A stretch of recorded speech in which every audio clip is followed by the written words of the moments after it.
I love learning all the time, and I've watched so many of these videos by Maxon, so it's honestly an absolute privilege to be presenting today. Let's get my show reel out of the way, and I'm in the middle of working on my new one, so this is my current one. I will get it up now.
There we go.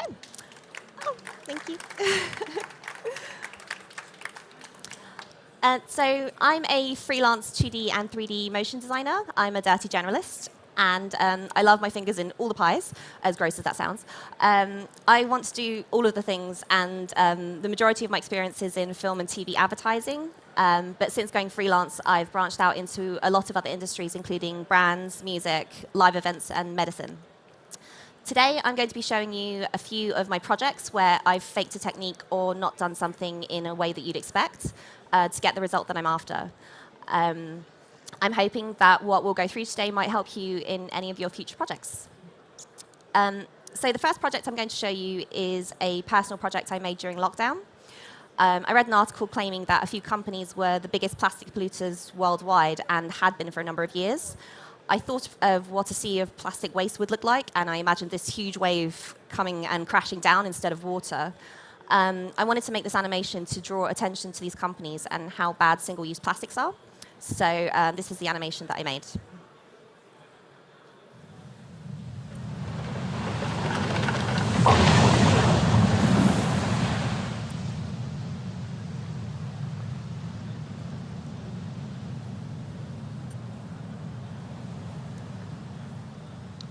So I'll just show you the wave again, because that's what I'm just going to go through in a second.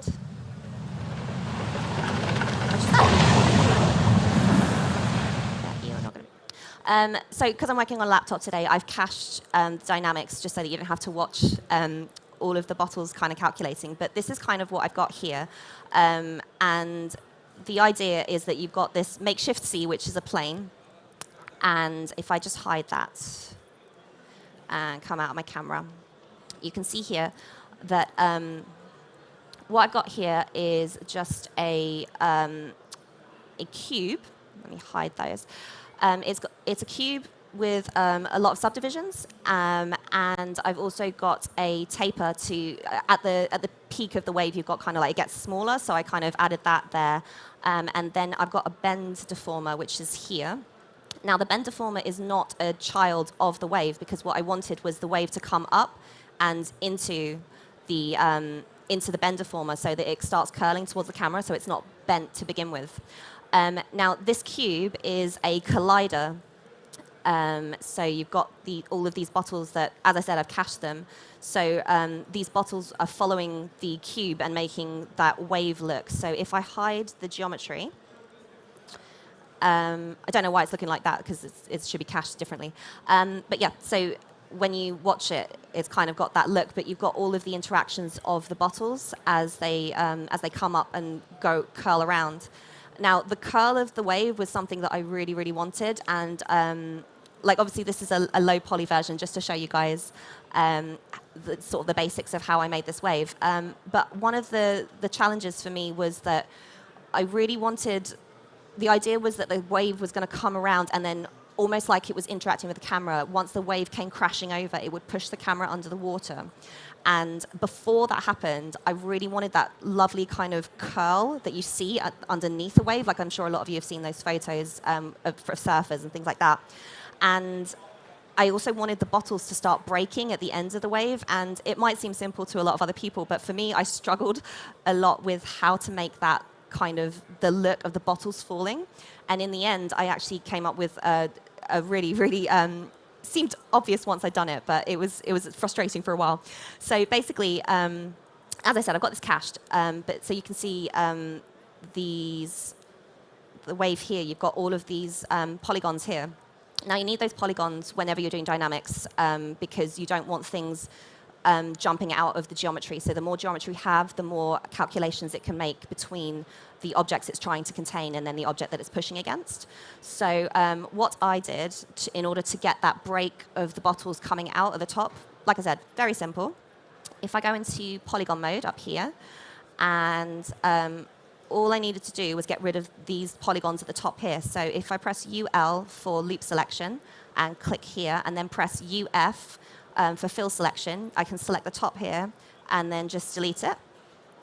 And then I'm going to switch over to my other cached project because this is a laptop.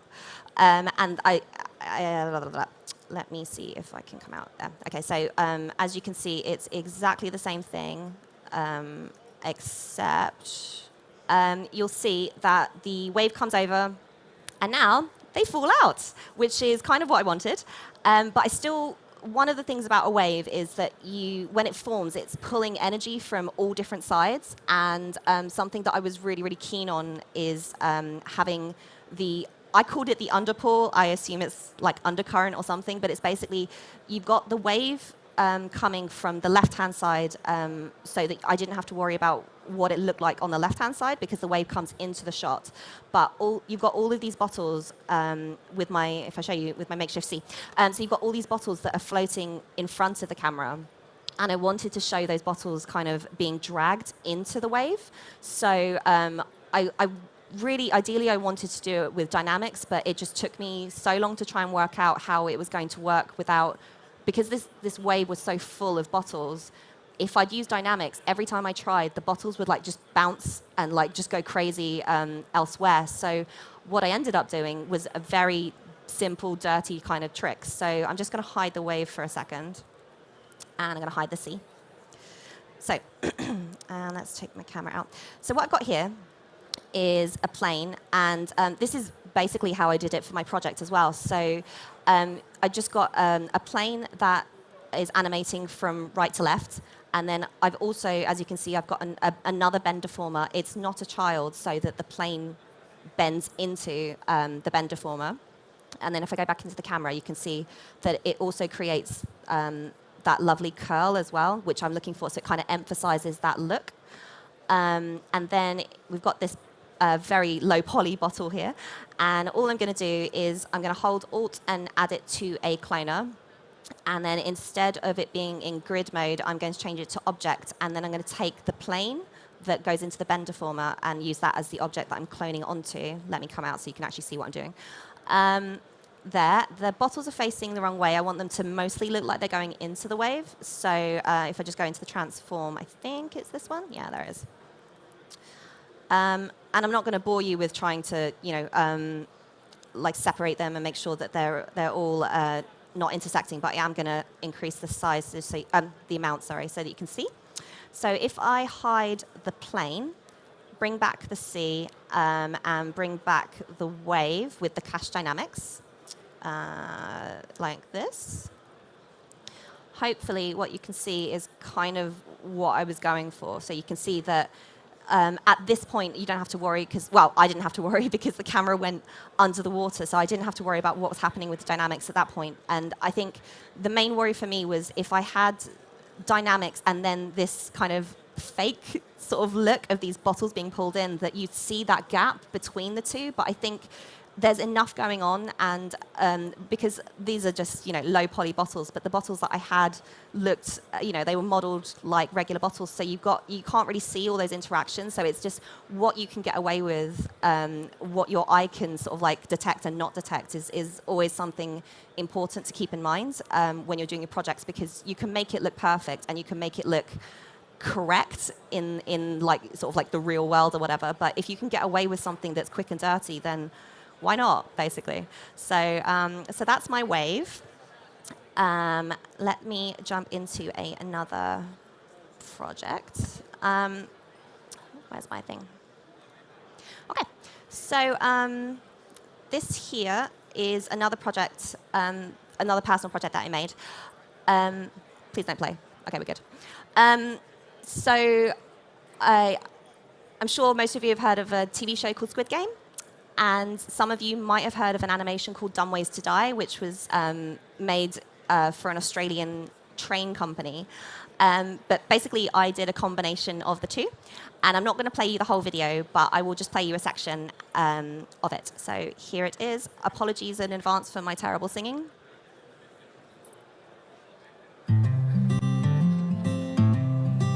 Running away from a targeting gun. Control your fate by picking number one. Confront a killer for stealing your food. Give all your marbles to your gamboo. Dumb ways to die. So many dumb ways to die. Dumb ways to die. So many dumb ways to die. So that was my little thing. I did the whole game, the whole song, sorry, with most of the deaths in there. They were quite fun to do and to think of. So what I'm going to show you today is basically how I created the hair for the characters, because basically, let me just go back into this, and I'm going to just mute it. So this bit at the end of the chorus where they turn. Most of this stuff was done in After Effects with rubber hose. So all of the characters and CC cylinder for the bodies, CC sphere for the heads. But for the hair, I really wanted it to look nice when they turn. I didn't want it to just be flat kind of textures on the heads. So I tried a lot of things in After Effects where, for example, you can have like a null that's set back in 3D space, and then you can rotate everything and have it facing the camera so that it almost creates that look as it's rotating that the hair is there.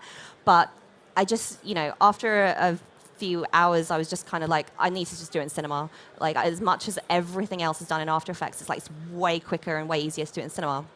So what I thought of, the way I like to work is that I try and do the most difficult part first if I can. And for me, out of all the characters, Ali, I don't know if you guys remember him, he's the one that gave his rock bag away. He was very upset about that. So Ali, his hair is beautiful and it's long and curly, and I was like, that's the hardest hair. Either him or the crazy lady. I don't want to give any spoilers away, and this video does give a lot of spoilers. Anyway, I'll just start talking about Ali. So this is my little Ali illustration that I made in Illustrator, and then in order to make his hair, it was really simple. I've got a sphere that represents his head. I'll go into that a bit more in a bit, why I've put that in there. But basically, his hair is quite high. So instead of just creating the hair on the sphere that's representing his head, I made another sphere. And then if I pull it up, and then I kind of, let me press C to make it editable. I basically made it a bit taller so that I don't have to use as many spheres in the cloner to cover all of that space, because it's already, the geometry is already there. So I'm going to use this as my hair driver, if I can spell. There we go. Cool. And I'm just going to grab another sphere, and that is going to be the basis for my Ali hair. So I'm just going to make it about that size. Put it there just so I can see it. So this is his hair, and this is his head. Okay, so with the hair, I'm just going to, again, hold Alt and click on Cloner to make it automatically a child. And then with the cloner, instead of grid, I'm going to choose object and then use the hair driver as the object I want to clone onto. Now I'm going to massively increase this. And again, I'm not going to make you guys watch me try and make it look perfect, but I'll give you a rough idea of kind of like how I made it. So that's kind of Ali. And let's go. Oh, God, I've got to use F1. There we go. So his hair's relatively covered. I'll just add a few more, I think. Go away. There we go. Okay, so first of all, I added a random effector to just randomize some of the, that's not the right one, randomize the size. And I wanted it to be uniform, so if you go into parameter and take off position and then just change the scale. So I wanted it all to be uniform. I don't want any of the spheres to be squished in any particular direction. I just want them to be spheres, but just different sizes. So I'll just randomize it by like 0.3 maybe. Not uniform, sorry, not absolute. There we go, that makes sense. 0.3, we're gonna work. There we go. Okay, so that's roughly it. And obviously we don't want hair all over the front of his face. So what you do is, with the cloner selected, I'll just add a plane effector. And again, I'm affecting the scale, not the position. So click it down here. It's uniform, and it's if you add -1 to the scale, it basically gets rid of them all. But I only want it to disappear from the front of his face. So if you go into fields, and I think for this one I used a box field. And so the plane effector is only affecting any clones that are inside this field. So you can see here, you've got, as I move it around, it's affecting certain areas. It's also affecting the color, which I don't want to do. So I'm just going to go back into my plane effector, and there's this little button here that changes whether it affects color or not. So I'm just going to turn that off. Very useful for other projects, but not for this one. So all I need to do is just rotate it a little bit and change the scale a little bit, just so we can show a lot of his face. We obviously don't have a lot of hair on our neck as well, which is why I've rotated this cube. So it's kind of like that. I could probably get away with a linear field as well, but I think I chose box for whatever reason. So anyway, we've got like a relatively good look there. And then the other thing that I didn't want was all of these little spheres that aren't connected. So you can actually change that in the remapping of your field. So if you click on your box field and then go to remapping, you can change the inner offset. So you can see as I reduce the inner offset, it's creating more of a gradient. So you've got the spheres are very gradually going from disappearing to like back to their original size. And then if I increase it, you get a much bigger, a much harsher fall off of gradient. So that's roughly where I want it to be. So you can see that there. And then if I go back into my front view, no, that's not what I wanted at all. Sorry. There we go. I'm just going to hide the hair cloner, and I don't need to see the hair driver anymore. So with all of my characters, I really felt like, because they're so simply designed, that the hair was a really, really big part of being able to tell the difference between them. And so I was really, really careful about how you could basically instantly pick up on which character I was trying to sort of like show a lot through the hair. So with Ali, he always has this fringe, this really gorgeous curly fringe at the front. Sorry, I'm very jealous of his hair. So basically, I really wanted to make sure that I showed that. So if I just take another sphere, I'll just duplicate it by holding Control as I drag. And then let's just go back to this view. With this one, I just manually placed a few of these spheres. Let's go back to front view. And then drag that up here. So yeah, I just kind of held Control to create some new spheres, changed their size, and made sure that I was basically copying my Illustrator design as closely as I could before I brought it into After Effects, which I will be doing in a second. So let's go. And then you have to make sure that, well, I had to make sure that it was in front of his head instead of inside his head. So these are okay. And then this last one, just push that back a bit. And so, yeah, I won't make you watch it all. But that's kind of the idea. So let me go back into here. Sorry. There we go. There we go. Okay. So let's imagine that that's all perfect. And basically, the whole idea of having his face, I needed his head in there as well, because when rendering, I wanted the I didn't want to see the back of the hair, and in order to obscure it, I needed to put another piece of geometry in there that would basically obscure the back of the head, so that when it rotates, you get to see the face that's in After Effects, because it's a sphere, but it is essentially 2D in After Effects, so you need to kind of like counter for that. So this is what I did. I'm in standard, no external renderers or anything, and you just create a new default material. This is, I'm going to call, there we go. I'm going to call hair. And all I did for this was I turned off color and reflectance and turned on luminance. And then what I'm going to do is I'm going to add all of this hair to its own null by holding Alt-G. It creates a null with everything inside. I'm going to call that hair. I know everything's called hair. I'm terrible at naming things. So I'm going to add the luminance material to the hair. And then I'm going to create a new material. Okay, I finally do it there. I'm going to call that face. And I'm going to turn off reflectance. So the only thing I want to do here is make sure that it's black. Now, I'm going to put that on the head, like that. And then if you have a look at this is basically what I'm after, is like you've got the white hair, but you've got the face obscured. So if I turn off the head, you can see what it would look like without the head in there. So you need that there so that when you go into After Effects, the face is not obscured by all of this hair. So the other thing, I don't know, maybe everyone else knows this, but I did not. In After Effects, I just use the standard easy ease for the characters. So when they're rotating, it's actually just, the regular, you press F9 and the easy ease comes in. Now with Cinema, when you put keyframes in, it automatically comes with an ease. It's the same. So I was really happy when I discovered that. It's the same speed, so I was able to just rotate it. I didn't have to make it linear and then change the ease in After Effects. I could just do it standard out of Cinema, and it matched up perfectly, so I was really happy with that.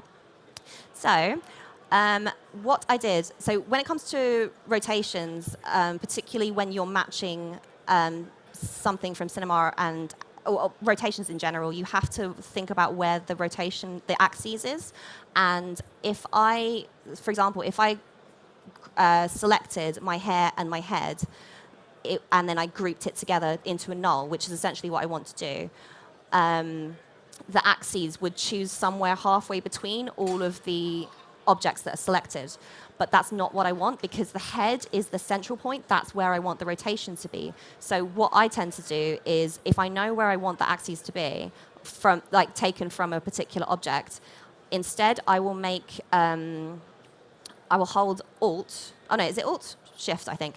And then with the object that I want to copy the axes of, I will hold Shift and then press null, and then it automatically becomes a child of that object. But it also, if you go into the coordinates, you can see that it's zeroed out because it's taken on all of the properties, coordinate properties, of that object. So now when I put the hair and the head into that null, the rotation point, the axis point, oops. I think I need to put the hair driver in there as well. So yeah, the axis is right in the center of the face. So if I, for example, not that I needed to for this character, but if I needed to move it up and down, and the axis point was not in the head, you'd have like this weird movement because the hair would be moving up and down as you're rotating it. So yeah, that's something to note if ever you're going from cinema to After Effects. Your rotation points are very important. So anyway, I'm just going to set a keyframe. I think it's this one. Yeah, it is. So I'm just going to do 0, and then I'm going to go all the way over to this side, and I'm going to set a keyframe for 360 and do that. So you can see, lovely rotation. We're going to accept that he doesn't have all of these bald spots there. Let's pretend they don't happen. And then I rendered that out as an image sequence and then brought it into After Effects. Now I'm going to just use the lovely hair from Ali that I made for my project instead of that terrible mess that I just showed you there. So go away. So this is my little Ali dancing and singing, crying and dead. And basically all I'm going to be doing is, let's see, let's bring this up. So you can see all of this stuff here. This is from Rubber Hose, which is absolutely brilliant. If you've never used Rubber Hose before, you need to have a look at the 2D character stuff. It's great. So I'm not going to use that one. Where is it? There we go. So I'm just going to bring the hair in. And it's very, very short. So all I've done is I've rendered out the one single rotation. I don't need to render out anything else because I can use the rest of it with time remap. So if I will just scale it down. And I'm going to add, I'm going to just set it to screen just so that I can line it up properly.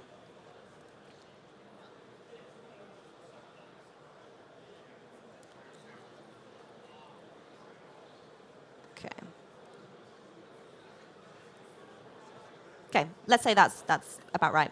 Now, the other reason why I didn't color his hair in cinema was because there are a lot of other characters, and I wasn't sure whether I wanted them to have like completely black hair or off black. And there's characters like Old Ilnam and the main character, forgotten his name, but the one at the end where he like dyes his hair red, I've actually got him in the video as well. So it's like I wanted control over the colors and not have to go back into cinema to render those. So that's why I did it this way. The idea is to render it out so I can use it as a Luma matte, and then I can change the color to whatever I want on the fly in After Effects. So I'm just going to create a new solid, and I'm going to use that hair that I've just made and brought in. I'm going to change the matte to be 30, and then I'm going to change it to be a Luma matte. So you can see at the moment he's got grey hair because that's a dark grey solid. And let me bring in effect controls. And we want to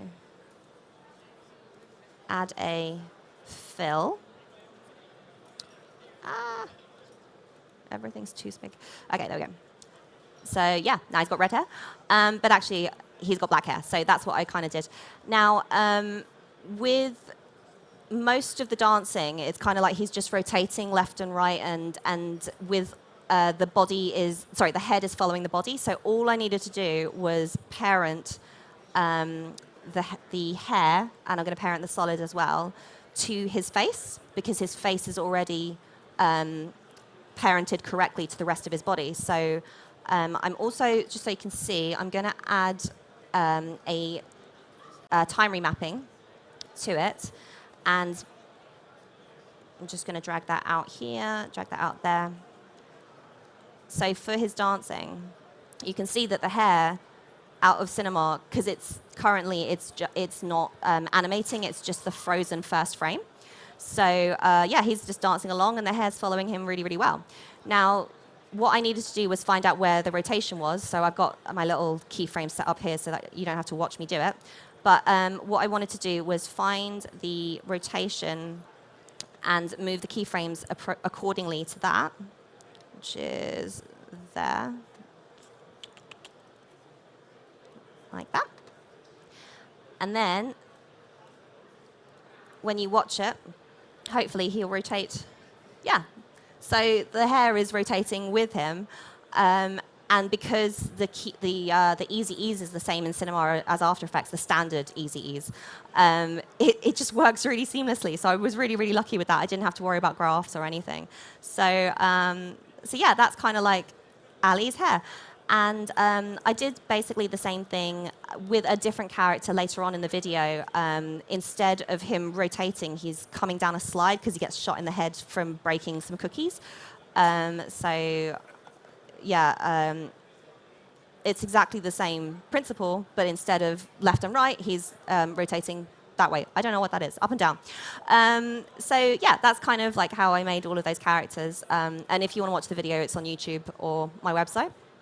How are we doing for time? We're good.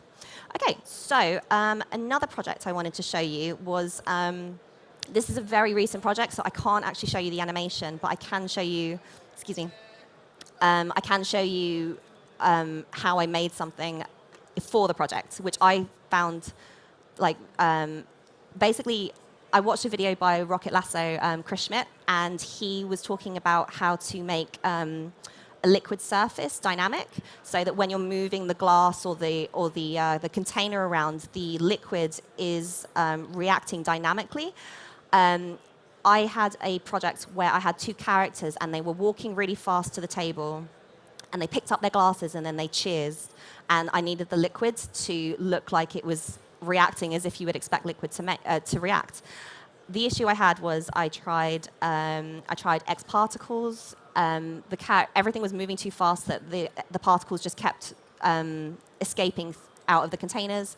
I tried bullet dynamics, where you've got like loads of little spheres, and I hoped that would kind of like create. I also was really hoping that would work, because I think you get some of those splashes that come out, because the balls would kind of like fly out as everything gets knocked together, but it just didn't work. And everyone has this, where you have these really tight time constraints, and you have to come up with something that looks good enough. And then I tried Chris Schmidt's method, where I can go through it a little bit, because actually it didn't work for me, because again it was still dynamics, and everything was moving in too small a window, that even with the cloth dynamics, the new cloth dynamics, it wasn't working. So I'll go through what I did, and I will let you know when I've kind of deviated from Rocket Lasso's video. So this is kind of, if you look at the red liquid, that's the results that I came up with. So it looks relatively okay. It's enough for what I needed for the video. So none of this is dynamic. This is keyframed. But I did use a lot of what I learned from the Rocket Lasso video. So I will show you that now. Let's get rid of the red one, and I'm just going to hide you so that you don't calculate. Right, so here's our blue glass.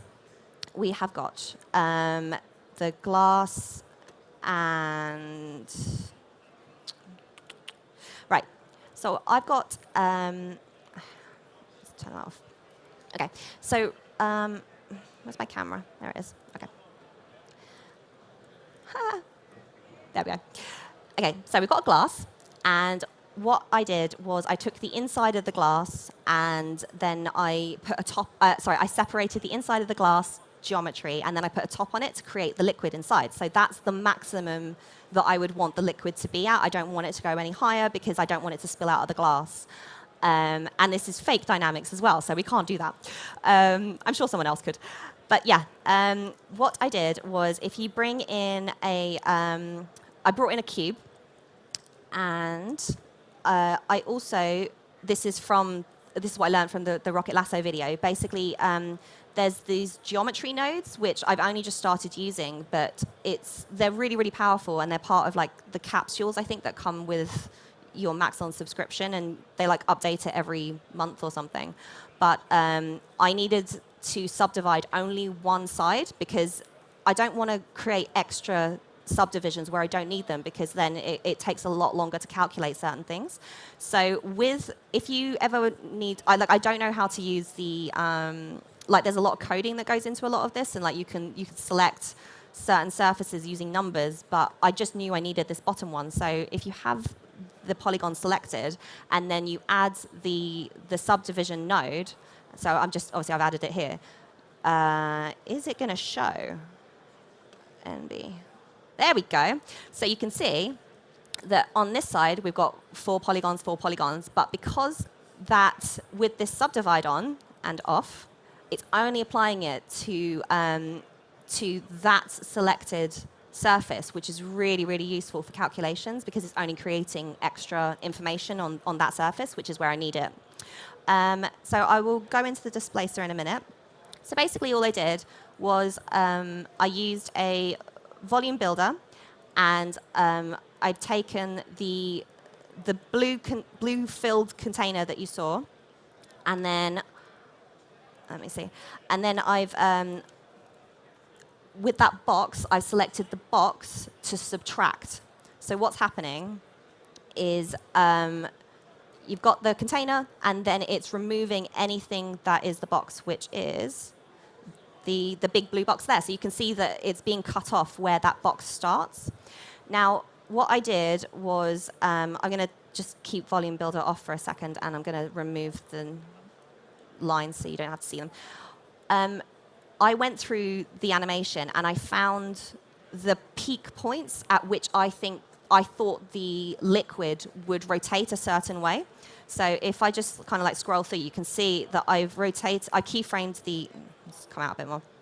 I keyframed the box, and I'm going to turn this off as well. There we go. Sorry. So I've keyframed the box to rotate in ways that I think that the liquid would move. And then it just kind of like, it obviously looks a bit janky. It's quite simple. So if I just turn the volume builder and mesh it on, you can see how it looks. So yeah, you can see my keyframes. You can see that it's just like donk, donk, donk.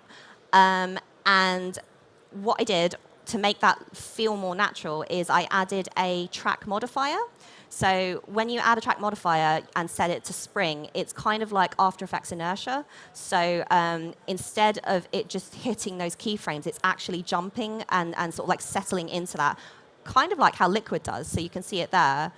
As it comes up, it's sort of like bouncing back and doing its thing when I turn it on, which is there. There we go. That's better.